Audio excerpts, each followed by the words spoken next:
warahmatullahi wabarakatuh. Saya ulang. Assalamualaikum warahmatullahi wabarakatuh. Waalaikumsalam warahmatullahi wabarakatuh. Oke, baik. Sebelumnya terima kasih kepada Bapak Guru hebat yang telah meluangkan waktunya berkumpul di tempat ini guna dalam rangka mengikuti diseminasi aksi nyata dari guru penggerak angkatan 9 untuk Kabupaten Bombana, baik terkait dengan diseminasi atau berbagi praktik baik, yaitu budaya positif. Di sini merupakan, saya perkenalkan dulu, di sini terkait dengan budaya positif merupakan materi yang saya dapatkan selama pendidikan guru penggerak, dan ini saya bertugas untuk berbagi praktik baik kepada Bapak Guru hebat di sekolah. Adapun selama saya pendidikan di guru penggerak ini, saya didampingi oleh fasilitator, yaitu Bapak Samsir, SPD MPD, dan pengajar praktik, yaitu Bapak Inyoman Tulis, SPD SD. Jadi beliau berdua inilah yang mendampingi saya selama pendidikan yang insya Allah sampai di bulan 4 nanti.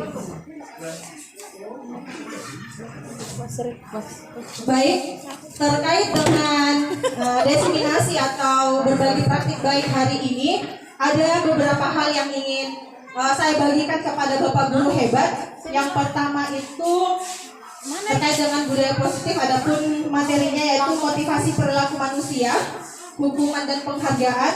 Yang kedua adalah kebutuhan dasar manusia. Yang ketiga adalah posisi kontrol guru, dan yang keempat adalah keyakinan sekolah atau kelas, dan yang kelima adalah segitiga restitusi. Baik, terkait dengan latar belakang di sini, yaitu menciptakan lingkungan positif. Salah satu strategi yang perlu kita tinjau kembali adalah penerapan disiplin di sekolah kita. Disiplin positif merupakan unsur utama dalam terwujudnya budaya positif yang kita cita-citakan di sekolah kita. Setiap tindakan atau perilaku yang kita lakukan di dalam kelas dapat menentukan terciptanya sebuah lingkungan positif. Perilaku warga kelas tersebut menjadi sebuah kebiasaan yang akhirnya membentuk sebuah budaya positif. Untuk terbentuknya budaya positif, pertama-tama perlu diciptakan dan disepakati keyakinan-keyakinan atau prinsip-prinsip dasar bersama di antara para warga kelas. Baik, jadi sebenarnya budaya positif ini berkaitan juga dengan pendidikan, implementasi kurikulum Merdeka di sekolah. Jadi salah satu tujuan utama atau materi yang harus kita miliki sebagai guru yang ada di sekolah adalah budaya positif. Karena bagaimana caranya kita mengimplementasikan kurikulum Merdeka di sekolah apabila kita tidak menerapkan budaya positif, dan budaya positif ini merupakan salah satu bagian dari IKM itu sendiri. Di sini berdasarkan kalau kita berbicara tentang kurikulum Merdeka, pasti yang terkenal itu adalah Bapak Ki Hajar Dewantara. Baik, terkait dengan disiplin positif di sini, menurut Ki Hajar Dewantara, yaitu di mana ada kemerdekaan, disitulah harus ada disiplin yang kuat. Sungguh pun disiplin itu bersifat self-disiplin, yaitu kita sendiri yang mewajibkan kita dengan sekeras-kerasnya, tetapi itu sama saja, sebab jika kita tidak cakap melakukan self-disiplin, wajiblah penguasa lain mendisiplinkan diri kita, dan peraturan demikian itulah harus ada di dalam suasana yang merdeka. Jadi kalau misalnya kita kembalikan di sekolah, sebenarnya harapannya kita ini budaya positif ini lahir dari keyakinan-keyakinan diri kita, sehingga ketika kita ingin mendisiplinkan siswa kita, itu bukan lagi lahir dari paksaan, tetapi dari kesadaran siswa. Nah, selanjutnya tujuan budaya positif. Yang pertama, sebagai fondasi dan arah yang akan menjadi landasan dalam memecahkan konflik atau permasalahan di dalam sebuah kelas maupun sekolah. Dan yang kedua adalah terwujudnya profil pelajar Pancasila. Dan tujuan utama dari IKM itu tidak lain dan tidak bukan adalah penerapan profil pelajar Pancasila. Adapun profil pelajar Pancasila itu yang pertama beriman dan bertakwa kepada Tuhan Yang Maha Esa dan berakhlak mulia, berkebinekaan global, bergotong royong, kreatif, serta bernalar kritis dan mandiri. Jadi sebenarnya tujuan budaya positif itu adanya 5 profil pelajar Pancasila ini dalam diri anak siswa kita. Sebenarnya kalau di kurikulum sebelumnya K13 itu kita sudah ditekankan juga terkait dengan perbaikan akhlak. Kalau di IKM penekanannya adalah P5 yaitu profil pelajar Pancasila. Nah, baik, kita masuk di materi yang pertama, yaitu motivasi perilaku manusia, dukungan dan penghargaan. Terkait dengan motivasi manusia, motivasi itu diharapkan lahir dari dalam dirinya kita, lahir dalam dirinya siswa kita.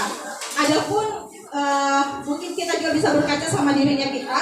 Terkadang kita ada motivasi dalam dirinya kita itu biasanya disebabkan untuk menghindari ketidaknyamanan atau hukuman. Terus yang kedua, untuk mendapatkan imbalan atau penghargaan dari orang lain, untuk menjadi orang yang mereka inginkan dan menghargai diri sendiri dengan nilai-nilai yang mereka percaya. Di antara 3 motivasi perilaku manusia ini, harapan kita itu ada di bagian ketiga, bahwa sebenarnya motivasi diri itu lahir dalam diri kita semata-mata untuk menghargai diri kita, bukan untuk menghindari hukuman atau bahkan mendapat penghargaan dari orang lain. Nah, baik, di sini ada sedikit video.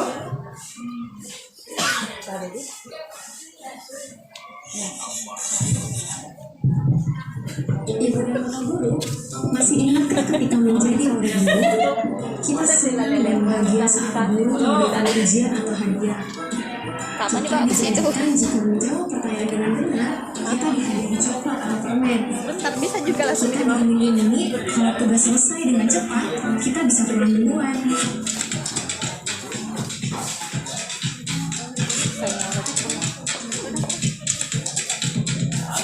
Terkadang kita memberikan hadiah atau pujian pada murid supaya mereka termotivasi dan semangat, supaya mereka rajin dan giat.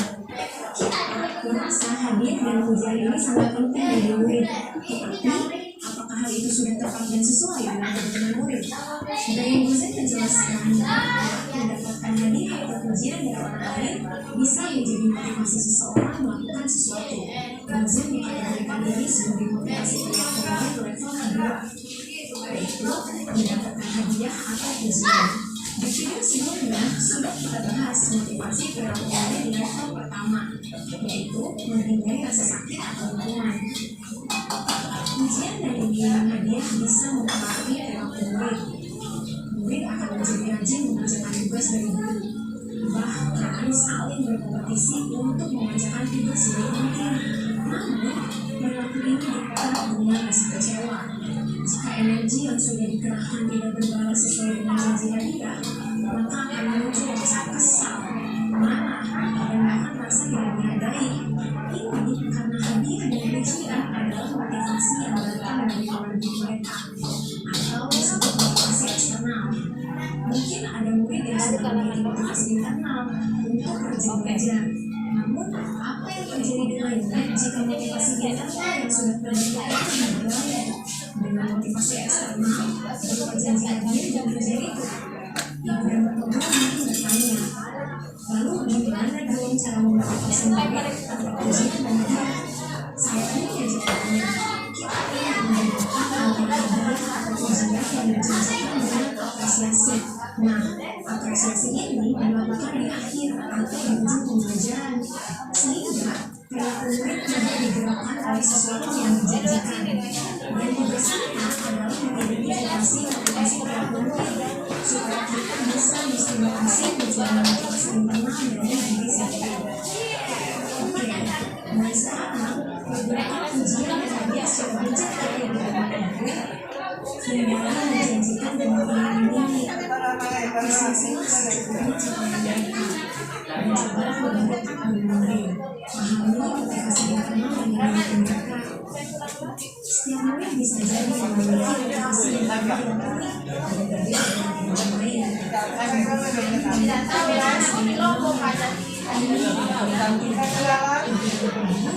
Mari kita lakukan hari kelas yang dipanggil sudah mengidentifikasi motivasi mengidentifikasi murid dengan tepat. Apa yang bisa kita lakukan untuk dapat mengidentifikasi motivasi perilaku murid agar kita dapat membantunya memberikan motivasi internal dalam belajarnya. Selamat belajar Ibu dan Bapak Guru hebat. Salam dan bahagia.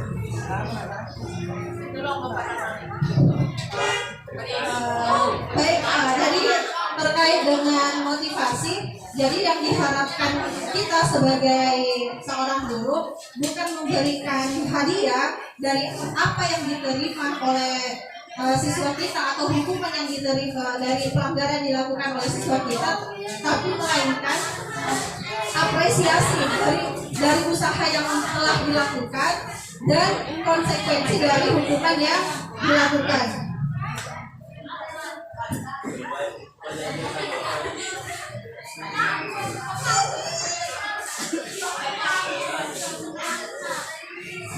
Oke, berikut video selanjutnya.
Ini benar buruk, mari kita refleksikan bersama.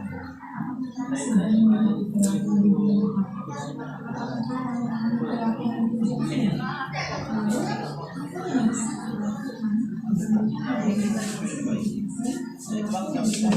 Selamat belajar dan salam dan bahagia.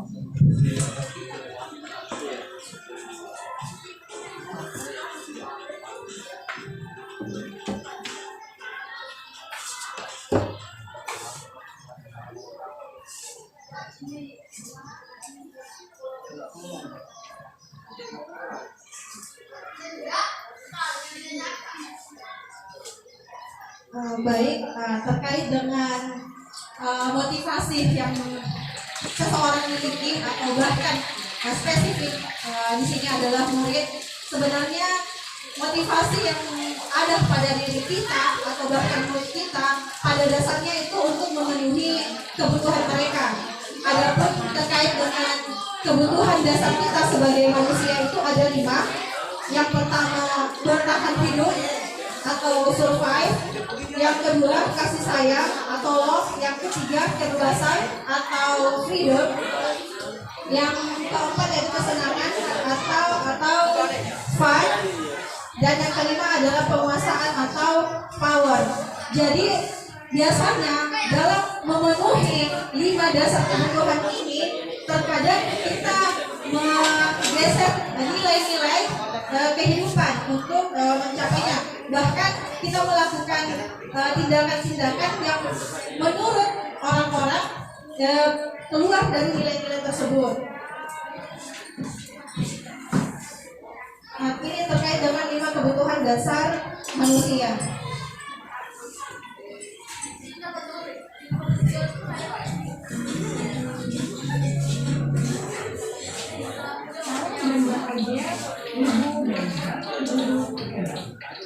Untuk membangun budaya sekolah yang positif dengan lingkungan yang aman dan mendukung murid untuk menjadi pribadi yang berdaya, seimbang, dan bahagia. Salah satu upaya yang dapat dilakukan oleh guru adalah memahami prinsip dasar yang mendasari perilaku. Pada video kali ini kita akan membahas tentang 5 kebutuhan dasar manusia.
Mereka dapat memastikan pergerakan dan kepentingan dengan berita.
Kebenaran ini meliputi keinginan untuk tetap terhubung dengan orang lain seperti teman, keluarga, teman kerja, dan kelompok di mana kita berada. Setiap murid ingin berada dari kelas dan juga sekolah. Mereka juga ingin diterima oleh orang lain dan kelompoknya. Bahkan murid yang terlihat paling pun jauh di dasar hatinya masih ingin merasa diterima. Sebagai guru seharusnya kita dapat menerima murid kita apa adanya, sesuai dengan kodratnya. Karena setiap anak adalah unik, mereka memiliki kekuatan masing-masing, sehingga guru seharusnya bisa menciptakan kesempatan untuk murid berkolaborasi dan memiliki ikatan emosi satu sama lain.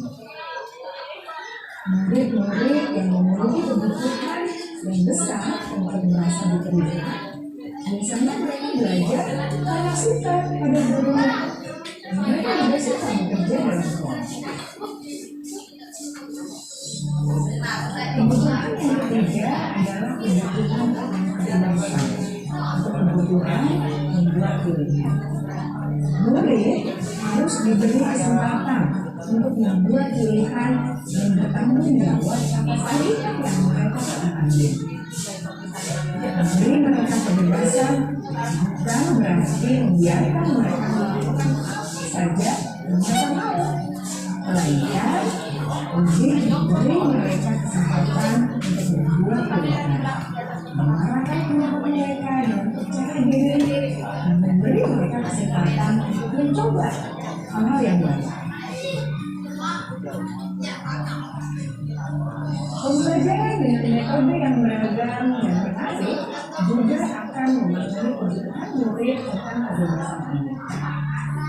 Pembelajaran berdiferensiasi di mana guru menyediakan beberapa jenis tugas yang bisa dipilih oleh murid sesuai minat mereka, sangat baik untuk mengembangkan murid menjadi lebih mandiri dan memiliki motivasi internal. Karena kebutuhan akan kebebasan pada dasarnya adalah kebutuhan untuk mandiri, memiliki otonomi, memiliki pilihan, dan mampu mengendalikan arah hidupnya sendiri.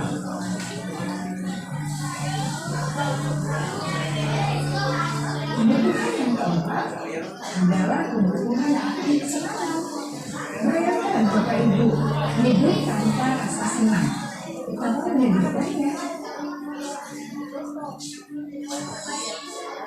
Glaser menghubungkan kebutuhan akan kesenangan dengan belajar dan menyesuaikan kebutuhan murid untuk merasa senang di kelas.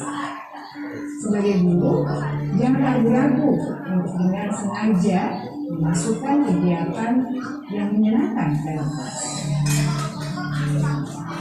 Murid-murid dengan kebutuhan dasar kesenangan yang tinggi ingin menikmati apa yang mereka lakukan.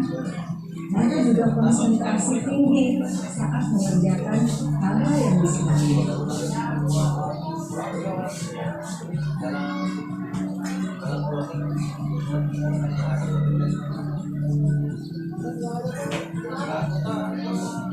Kebutuhan yang kelima adalah kebutuhan akan penguasaan. Setiap murid memiliki kebutuhan untuk merasa kompeten, menjadi terakhir diakui pencapaian dan keterampilannya, menggunakan, bisa membuat dampak dan pengaruh, dan memiliki rasa mandiri. Mereka sebaiknya diberi kesempatan untuk membuat keputusan tentang hal yang penting dalam hidupnya dan tidak merasa dikontrol sistem.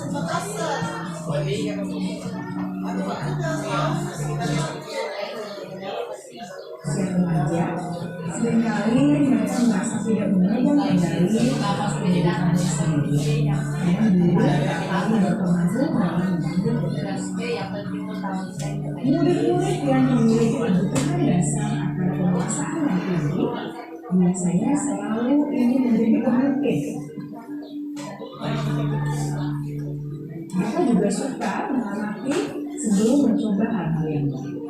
Mereka juga perfeksionis dan merasa kecewa bila melakukan kesalahan.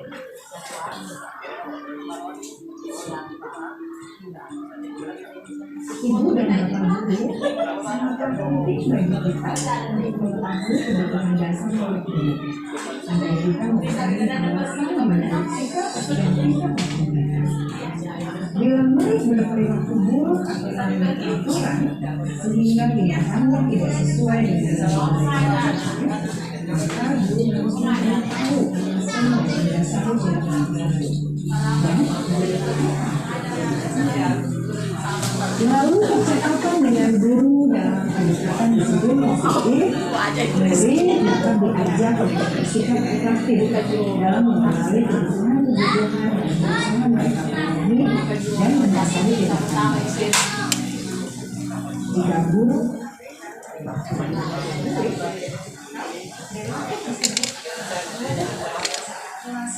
kondusif dan akan berpengaruh pada tujuan dari pendidikan itu sendiri. Ibu bapak guru hebat, mari kita menjadi guru yang lebih baik dengan memahami kebutuhan dasar dari murid kita dan senantiasa membimbing mereka untuk menjadi pribadi yang berdaya, seimbang, dan bahagia. Salam dan bahagia, ibu dan bapak guru hebat. Ya, itu tadi beberapa materi terkait dengan motivasi perilaku manusia, yaitu kebutuhan dasar. Ada 5, yaitu bertahan hidup, kasih sayang, kebebasan, kesenangan, dan penguasaan. Dari kelima kebutuhan dasar manusia ini, kita guru diharapkan mampu untuk memahami kebutuhan dasar siswa kita. Makanya di kurikulum ini sepertinya kita dituntut untuk mampu menjadi psikolog buat anak-anak kita, supaya kita memahami apa yang mereka butuhkan. Selanjutnya, posisi kontrol. Terkait dengan posisi kontrol, di sini ada 5 posisi kontrol dulu. Yang pertama penghukum. Seorang penghukum bisa menggunakan hukuman fisik atau verbal. Orang-orang yang menjalankan posisi penghukum ini senantiasa mengatakan bahwa sekolah memerlukan sistem atau alat yang dapat lebih menekan murid-murid lebih dalam lagi. Guru-guru yang menerapkan posisi penghukum akan berkata, patuhi aturan saya atau awas. Terus kamu selalu saja salah. Jadi saya ulang kembali bahwa posisi kontrol yang dimaksud di sini yang biasa dipakai oleh kita di guru ini. Jadi mungkin sembari Bapak Ibu guru hebat melihat di atas, sembari kita merenung-renungkan kira-kira posisi kontrol kita sebagai guru itu berada di posisi mana. Yang kedua adalah posisi kontrol yang kedua, yaitu membuat orang merasa bersalah. Pada posisi ini biasanya guru akan berusaha lebih lembut. Pembuat merasa bersalah akan menggunakan keheningan yang membuat orang lain merasa tidak nyaman, bersalah atau rendah diri. Kata-kata yang keluar dengan lembut akan seperti, Ibu sangat kecewa sekali kepada kamu. Berapa kali Bapak harus memberitahu kamu ya? Nah, yang selanjutnya, posisi kontrol selanjutnya, yaitu guru pada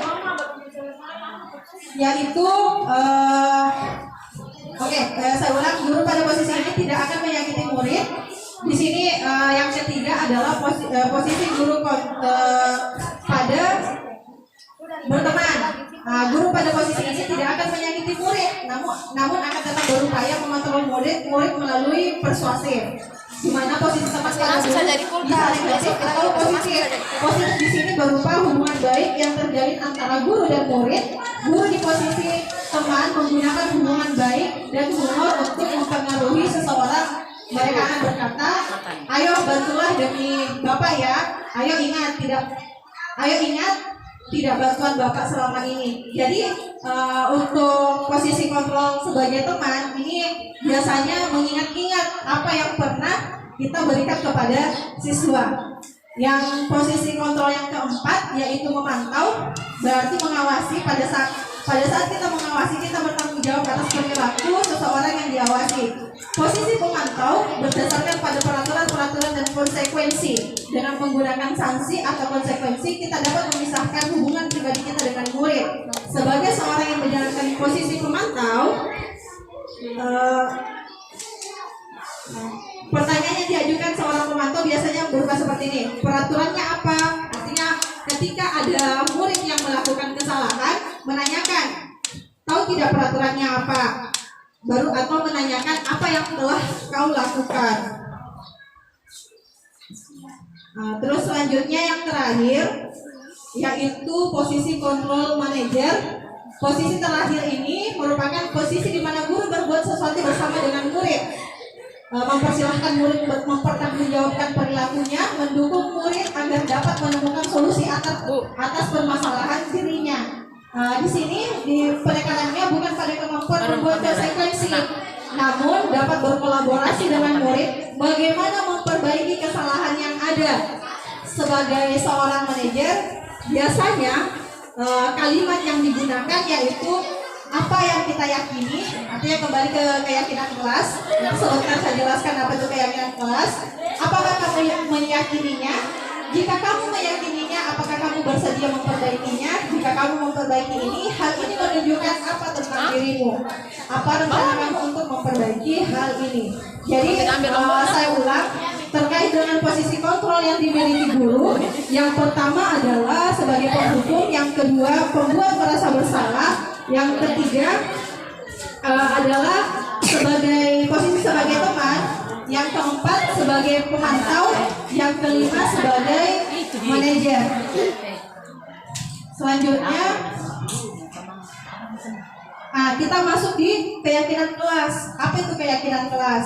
Keyakinan kelas merupakan kesepakatan kelas yang diyakini bersama oleh guru dan murid selama proses pembelajaran.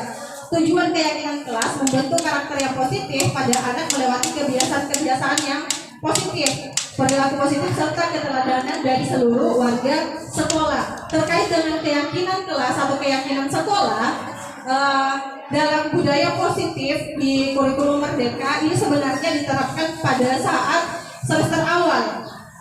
Jadi ceritanya biasanya juga saya pernah menerapkan itu bukan keyakinan kelas tetapi kontrak belajar. Hanya saja kalau kita berbicara kontrak belajar yang ada itu kita yang melakukan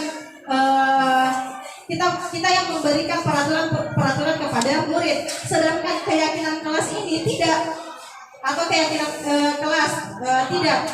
Justru kita berkolaborasi dengan murid kita menanyakan keinginan mereka atau impian mereka terkait dengan kelas yang mereka inginkan. Jadi tidak sepihak hanya kita sebagai guru yang memberikan aturan-aturan, tetapi itu timbul dari siswa sendiri. Nah, ketika kita memberikan keyakinan, kita kaitkan dengan peraturan sekolah. Karena selama ini mungkin penyampaian peraturan sekolah itu hanya pada saat MPLS atau ada yang ditempel. Karena kalau kita bertanya sama siswa kita terkait dengan peraturan sekolah, mereka cenderung tidak mengingatnya. Makanya perlu diadakan keyakinan kelas. Sembari setiap kita masuk di dalam kelas mengingatkan keyakinan-keyakinan yang pernah dilakukan.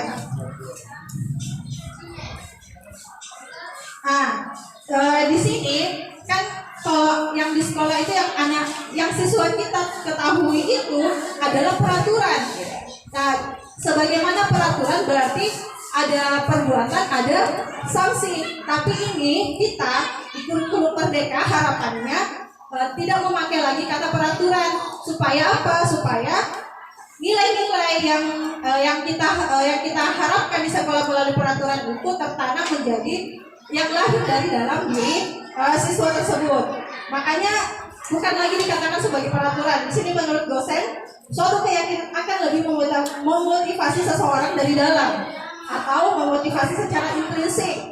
Seseorang akan lebih tergerak dan bersemangat untuk menjalankan keyakinannya daripada hanya sekedar mengikuti serangkaian peraturan. Murid-murid pun demikian, mereka perlu mendengarkan dan mendalami tentang suatu keyakinan daripada hanya mendengarkan peraturan-peraturan yang mengatur mereka harus berlaku begini dan begitu. Ini terkait dengan keyakinan kelas, saya sudah pernah lakukan juga. Mungkin kalau Bapak Ibu guru hebat ada datang di hari Jumat, mungkin mendengar saya juga waktu mempraktekkan ini. Hanya saja saya belum sempat edit videonya. Jadi ada pun langkah-langkah yang kita lakukan dalam membuat keyakinan kelas itu, yang pertama menjelaskan pengertian dan tujuan keyakinan kelas atau sekolah, terus memberikan kesempatan kepada seluruh peserta didik untuk mencurahkan pendapat mengenai peraturan kelas atau sekolah yang diusulkan. Yang ketiga, mengumpulkan peraturan tersebut. Yang keempat, merubah peraturan kelas sekolah menjadi keyakinan kelas. Yang kelima, menyepakati keyakinan kelas atau sekolah dan membuat komitmen. Biasanya di peraturan itu tertulis tidak menggunakan sendal ke sekolah. Di keyakinan kelas kita ubah kata tidak itu menjadi kalimat positif, artinya bahwa berpakaian rapi ke sekolah, menggunakan sepatu ke sekolah, tidak lagi ada kata tidak. Misalnya tidak membuang sampah sembarangan, kita ubah menjadi sebuah keyakinan menjaga kebersihan. Itu. Jadi kita ubah kalimatnya dari yang sebelumnya tidak menjadi sebuah kalimat positif, dan ini selalu diulang-ulang diingatkan kepada siswa kita. Terus selanjutnya ada segitiga restitusi. Apa itu segitiga restitusi? Adalah proses menciptakan kondisi bagi peserta didik untuk memperbaiki kesalahan mereka sehingga mereka tidak kembali pada kelompok mereka dengan karakter yang lebih kuat. Kalau video sebelumnya sudah ditayangkan bahwa kita sebagai seorang pendidik, sebagai seorang guru harus memahami apa yang ada pada diri siswa kita. Saya tidak menghakimi atau bagaimana karena saya juga masih proses belajar. Terkadang kalau kita melihat siswa kita melakukan sebuah pelanggaran, kita langsung menanyakan kenapa kamu berbuat seperti itu, atau langsung kepada perkara yang dia buat. Kita tidak bertanya apa alasanmu melakukan tersebut. Padahal seyogianya ketika kita melihat siswa kita melakukan sebuah kesalahan atau keluar dari peraturan sekolah, itu kita menanyakan dulu alasannya. Kembali lagi tadi ke motivasi, ke kebutuhan dasar manusia. Bisa saja dia melakukan hal tersebut karena kesenangan, dan kita lihat apakah kesenangan tersebut berdampak negatif. Dari situlah kita sebagai seorang guru untuk memberikan petunjuk-petunjuk yang baik yang sesuai dengan peraturan di sekolah.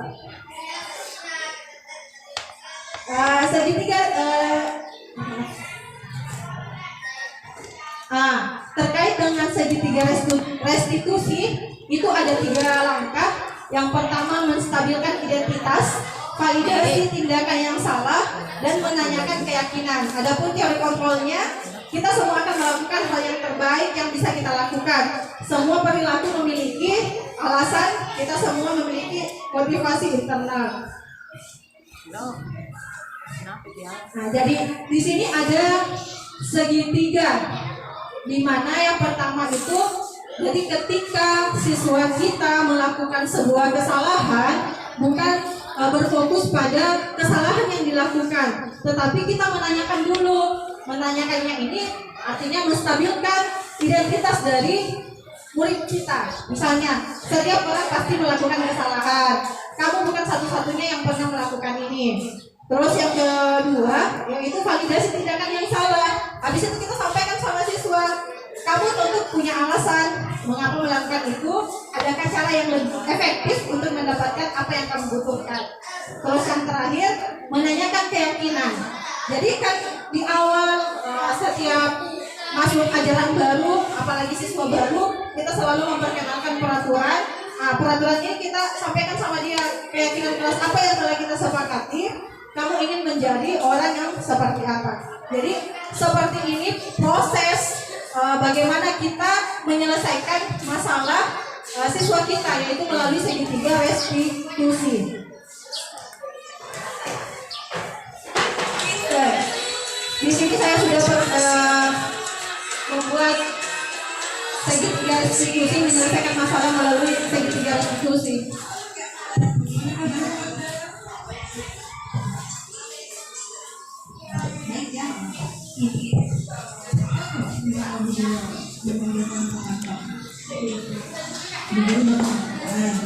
Katanya kamu setiap jam terakhir tidak berada di kelas.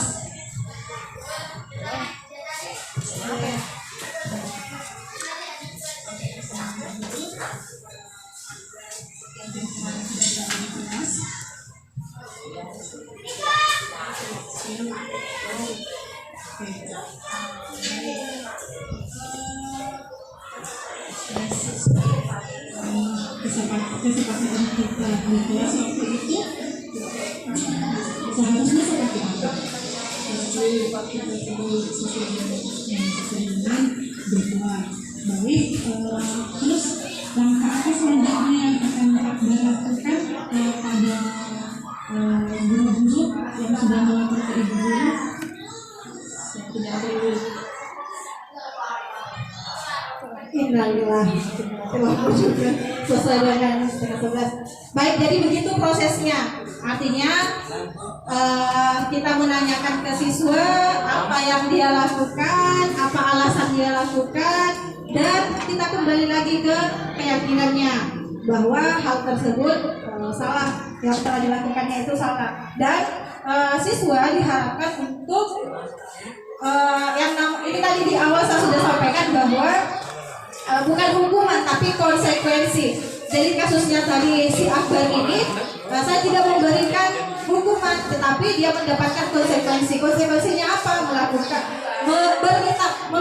minta maaf atau meminta maaf kepada guru yang telah melapor bahwa sudah bolos.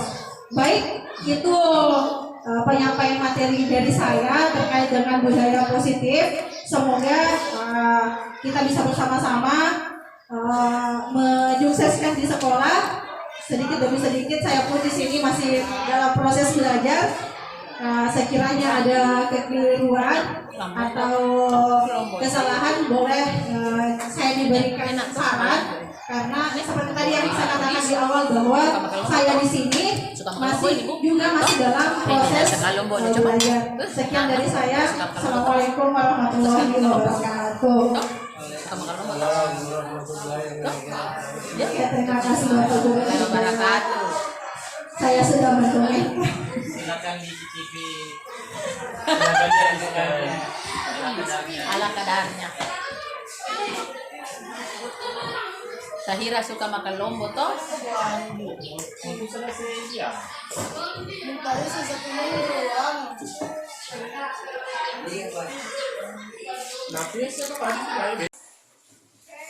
Bismillahirrahmanirrahim. Assalamualaikum warahmatullahi wabarakatuh.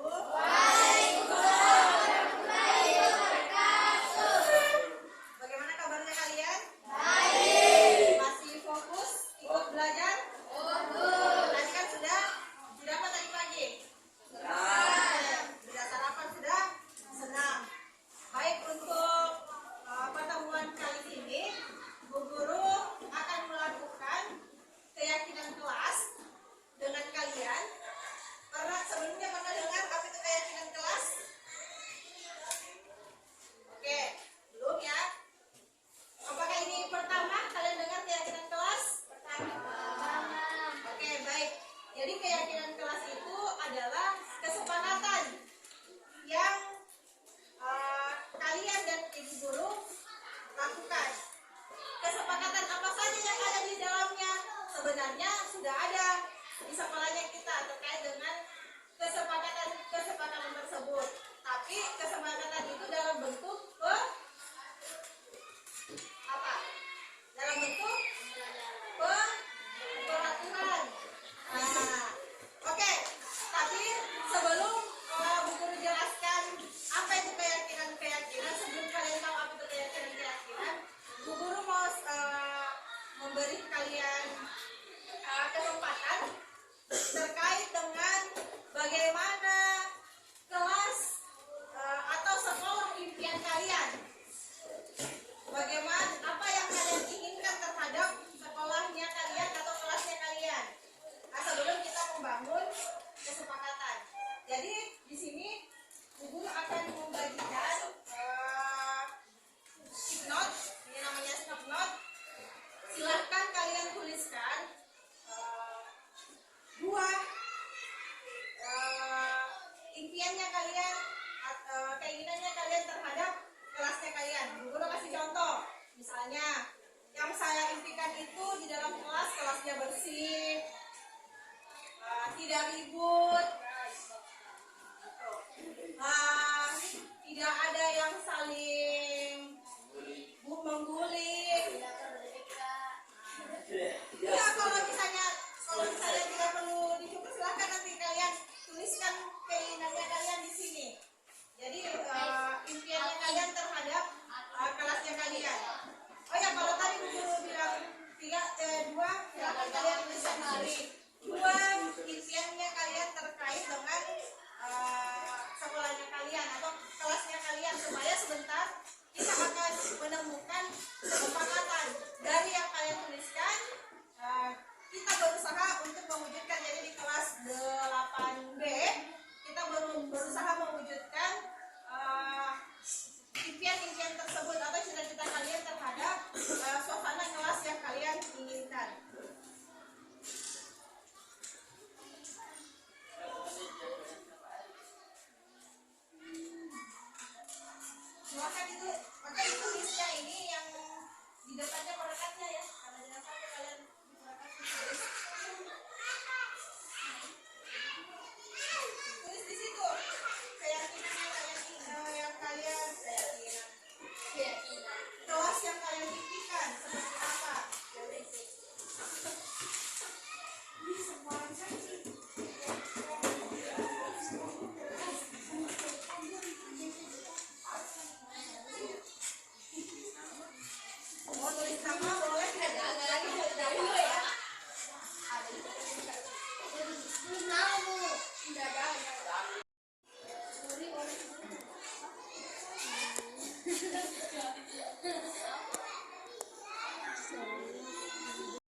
Baik,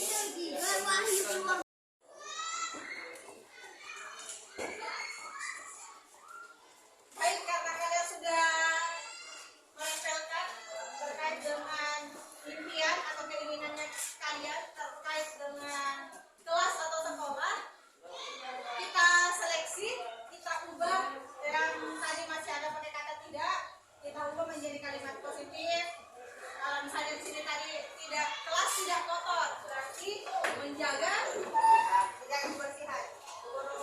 Mungkin kata kelas bisa bantu guru bacakan punyanya teman-temannya. Jadi kita seleksi yang mana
Semua siswa hanya boleh membawa HP ketika disuruh oleh guru.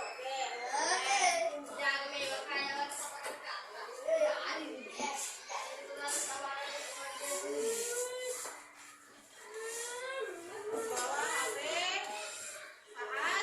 saat diizinkan.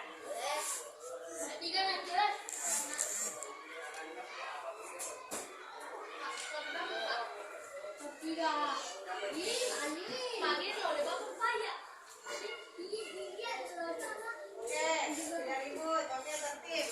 Harus tertib. Rapi, oke.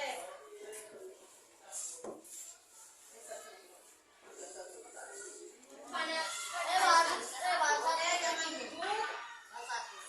Oke, boleh bawa HP.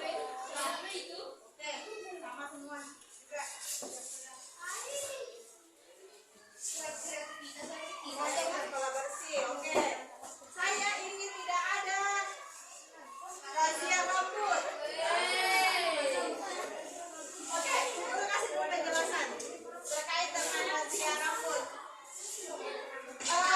Perhatikan, salah di kelas berapa tuh yang guru sudah kayak ingat kelas 3, di kelas 9, jadi yang guru tidak ada kaitannya rambut dengan kita belajar. Tidak ada. Kenapa kita harus rahasia rambut? Sebenarnya titik tekannya bukan bahwa kalian gondrong tidak gondrong. Di sini kita lihat bagaimana ketaatan kalian sama apa? Sama peraturan sekolah. Memang secara langsung tidak ada kaitannya dengan pembelajaran. Oh, mau kalian gondrong, mau kalian pendek rambutnya, kalau kalian betul-betul tekun belajar, insya Allah kalian sukses. Hanya saja perhatikan. Benar. Perhatikan dulu. Hanya saja kenapa kalian disuruh potong rambut? Untuk membedakan, untuk membedakan kalian anak sekolah dengan bukan anak sekolah.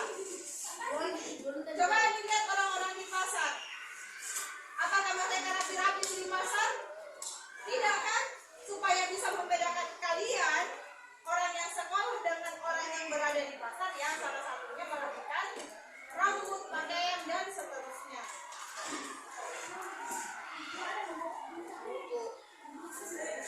Tidak boleh bawa HP. Kecuali sama guru. Oke. Semua siswa tidak boleh menggunakan oke. Tidak boleh ribut oke. Ada semua mengkhawatirkan di atas.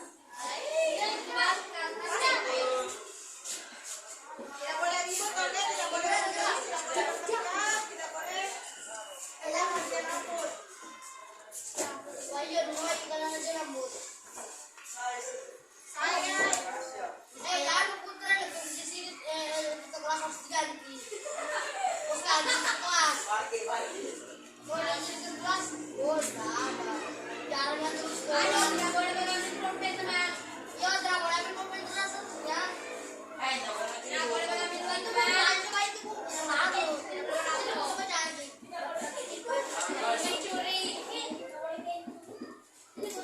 Siapa yang mau kata nanti?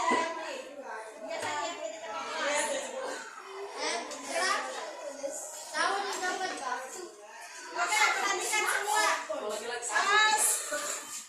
Guru mau menambahkan terkait dengan keyakinan kelasnya sebentar, supaya sebentar kita sepakati, yaitu mengikuti pembelajaran sampai selesai. Karena ternyata masih ada di antara kalian yang suka bolos.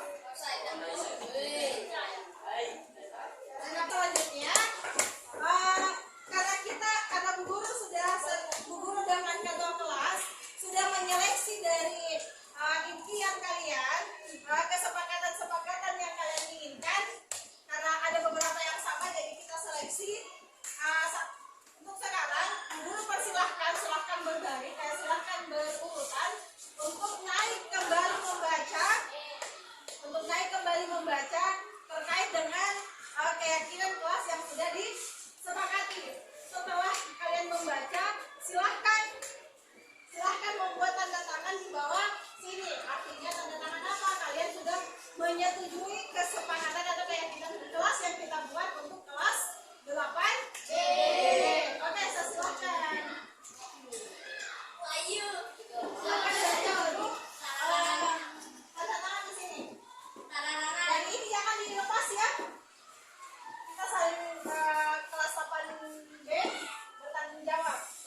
bagaimana perasaan kamu saat membuat keyakinan kelas? Alasannya? Karena bisa mengucapkan apa yang kita inginkan. Oke, selanjutnya. Apakah menurutmu pembuatan keyakinan kelas itu penting untuk dilakukan? Sangat penting Oke. Menurut kamu, mengapa pembuatan kelas sangat penting dilakukan? karena bisa mengucapkan perkataan yang kita inginkan dalam kelas. Oke, terima kasih. Assalamualaikum warahmatullahi wabarakatuh. Kenapa nama saya Anissa Ramadhani, kelas 8B. Oke, baik Anissa. Bagaimana perasaanmu saat membuat keyakinan kelas?